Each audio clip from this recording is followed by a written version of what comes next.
How much do you think you got in there? This is the grossest thing at this camp yet. So, whoa! Gooey. It's a lot, okay? So you want it, did you get down in the corners first? Yes. Okay. So that's It's a way to like stop everybody, people from going into like shock and getting cold and basically from dying. And like you pack the wound and you like grab some gauze and you pack the wound firmly like with your thumb so like it stays, and you make sure that it's like solid. But today we're focusing on the EMS portion of our career, of what we do. EMS is 80% of what the fire service does, actually.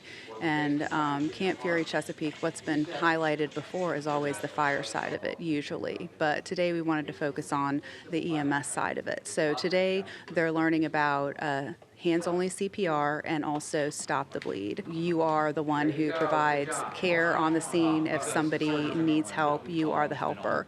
Do something. We're teaching them to do something if somebody needs help. I have learned how to stop the bleed by packing if it's a really bad wound, and I have learned to always be confident in yourself and to always know that someone can be there to back you up in a horrible situation to help somebody stay alive. They'll also be working on rappelling. They'll be doing an aerial ladder climb. So the girls are learning different things by these female firefighters and learning why it's so important for these women to do exactly what they do. I'm really looking forward to the rappelling because like you go outside and then we go off a building and it's pretty cool.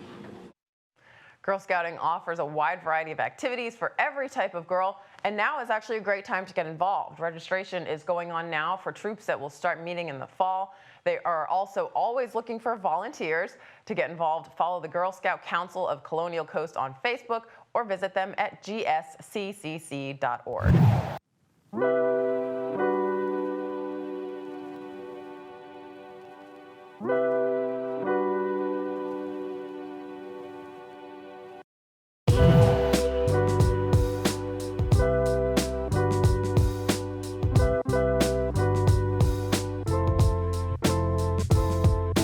It'd be an excellent idea to have cash, particularly in the immediate area, because particularly during Katrina, for instance, when they were evacuating people, they also shut down all the ATMs, all the financial institutions, took the money out of them, so there was no money in New Orleans.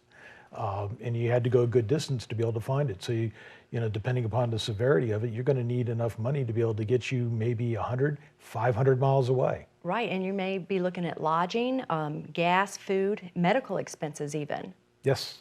Now, should someone have flood insurance if they're not officially in a flood zone? Well, if you are in a flood zone, you are required to have it. If you're not, you really need to take a look around and see what's around you. It could be a creek, it could be a storm drain. Storm drains can back up and flood. Your homeowner's policy does not cover flood damage of any sort. So, in about 20% of the claims that FEMA gets on flood insurance are actually in the low-risk areas. Really? So there's a good chance that you could be. And given that sea levels are rising, we seem to, at least this summer, seem to have more flooding we've had, it's a very good idea to consider it. But you have to consider it, say, before hurricane season. Exactly. So the key is being prepared, Yes. that the potential is there to have flooding where you may have not had it before, and we saw that recently as we were talking about, and more you're seeing. And if it's not required, that. it's much less expensive than if it is. Okay, that's true. So, and it is regulated, I believe it is regulated. It is regulated on that, and FEMA on their website has information that where anyone can go and get more information. Okay, better to be safe than sorry. Absolutely. I would think so. Now, in the event of a disaster, we talked about having cash on hand, but how much would you recommend that somebody have on hand? Cash, because it just depends on how much you. Well, it depends upon how many people are evacuating with you. If it's just a single individual, you probably want to have at least $100 a day. To get lodging, that's going to eat up at least 60 of it. Right. And that doesn't leave a lot for food. I would almost, put it at $100 per person that's in whatever vehicle you're evacuating in. That makes sense.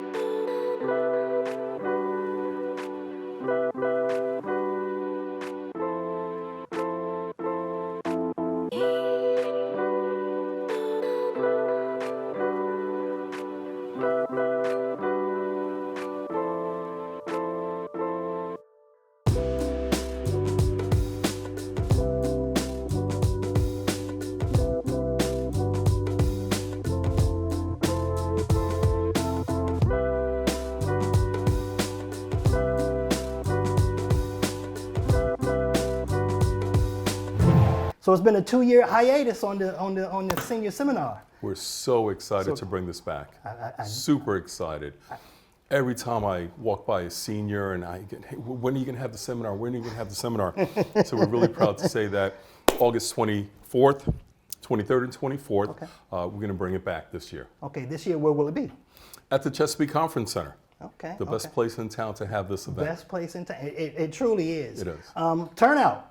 How does the turnout usually happen?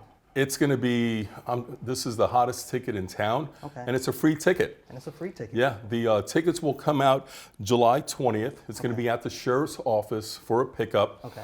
Seniors can get 2 free tickets. Just bring your ID, proof of residency, and make sure, 55 and older. so you can 55 and get older. your, I was about to ask you tickets. that. What constitutes a senior? Yes, exactly. As a Okay. matter of fact, I'm a senior too. I know. I don't want to talk about it. But we are really excited So to get it this back. is the 32nd annual. 32nd annual, with the exception of the 2 years that we didn't have it. But Right. Yes, So, COVID did so much to so much.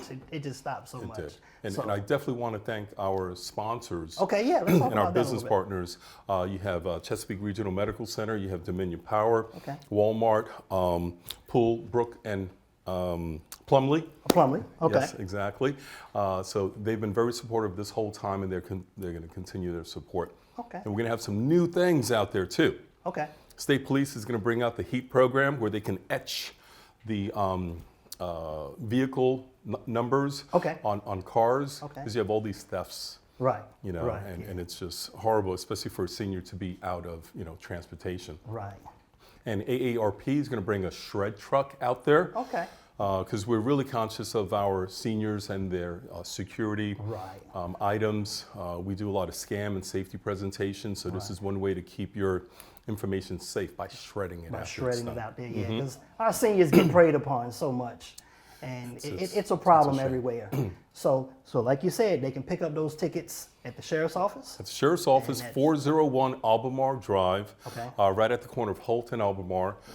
It's from 8 a.m. in the morning till 1 p.m. Okay. on July 20th. So what happens if someone just shows up at the conference center and says, "Hey, I didn't get my tickets"? July 20th, between 8 and 1, go pick up your tickets. We're going to have an ad out in the paper, so Okay. everyone Okay. will know. Okay. And then at the event, it's gonna be a great time. You're going to have health screenings, a lot of information for seniors. We're going to have our senior IDs out there, so seniors can get a second form of ID. Okay. Awesome, delicious lunch, Okay. some live entertainment, Okay. as well as hundreds of door prizes. Okay. So it's going to be That's fun. always, you can walk out with some good stuff. Oh yeah, Oh, yeah. bags of stuff Bags everyone of walks stuff. out with. So yeah. that's it. So is there a website? No website? If you go to ChesapeakeSheriff.com, and you can call our office at 757-382-6159. Okay. all Don't right. forget the 757. Don't now forget we the have to seven- dial yeah, that. Yeah. Well, anything else you want to add? Just come on out Come if on you're out. a senior, if you're looking for great services that we can provide to keep you safe and informed.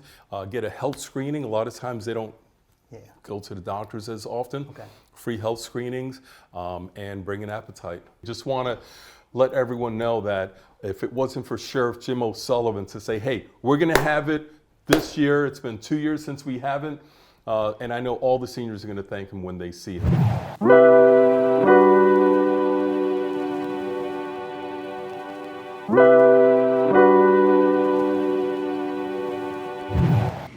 So the way we wash our car can actually have an impact on the environment. Washing your car in your driveway or in the street actually allows for all that wash water, which carries soap and dirt and grease, to run across the pavement directly into our storm drains and directly to our local waterways untreated. If you're going to wash your car at home, there are some simple tips you can use to do it safely so that your clean car is not harming the environment. The first tip is to wash on a grassy or gravel area. That's going to allow the wash water to absorb into the ground and not run off to our storm drains. Secondly, you want to look for phosphate-free, water-based cleaners. Those are going to be the safest. Use a wash bucket and make sure you wring your sponges into the wash bucket when you're done. Pour that wash bucket down the drain so it can go to the sanitary sewer system.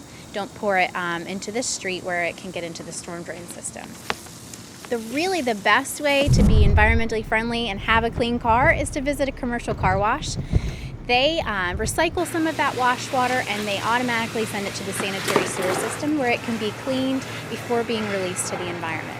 So if you're going to do it the more eco-conscious, the budget-friendly way, think of those tips I just mentioned to always wash on the grass or gravel, and that way you know that your clean car is going to result in a clean Chesapeake Bay and clean waterways for us.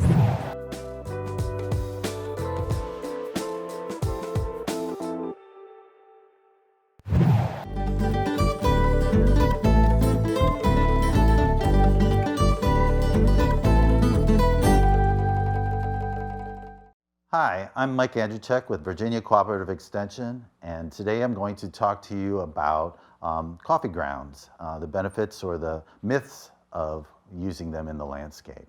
So coffee grounds are made from obviously coffee beans, and when you're making coffee, the water is pulling out certain chemicals from those beans and putting them into your drink. What's left behind are the grounds, and those grounds are filled with things that are not water soluble, namely the fats, the oils, the lipids, some proteins and things like that, and some of the organic matter that's tied up in the seed. So that's what we're adding to the ground. So people have said that they are acidic and they're going to benefit certain types of plants like camellias or rhododendrons or azaleas and things like that. And when we've actually tested them, it just depends on the water. So we have different water quality, different pHs. The pH of your coffee grounds can be different. It can be from 4.7 all the way to 8.4. So that's a big pH range. And again, we want to know what we're putting down before we assume that we're going to have acidic soils. So that's one thing just to be sure or check out. It is organic matter, and they have found that it does have some fungicidal properties, some benefit to the microbes and building things, but if you add too much, it can be a problem too. So it can actually deter some plants from growing because it binds certain nutrients or whatnot. And if you put too much as a mulch, it can repel water. Again, it's got lipids and oils in it, and those can push water to the side and make it more difficult for it to enter the soil. So the rule of thumb for the most part that they found in the studies is 10 to 20% of your compost can be made out of coffee grounds, but you don't want to use it too much as a mulch, maybe 1/4 of an inch or 1/2 an inch at the most if you're using that in a pot or container. And then make sure to do a soil test to see what you really need and see what it can do in your soil. If you have any other questions about gardening, feel free to contact us at any time. Thank you.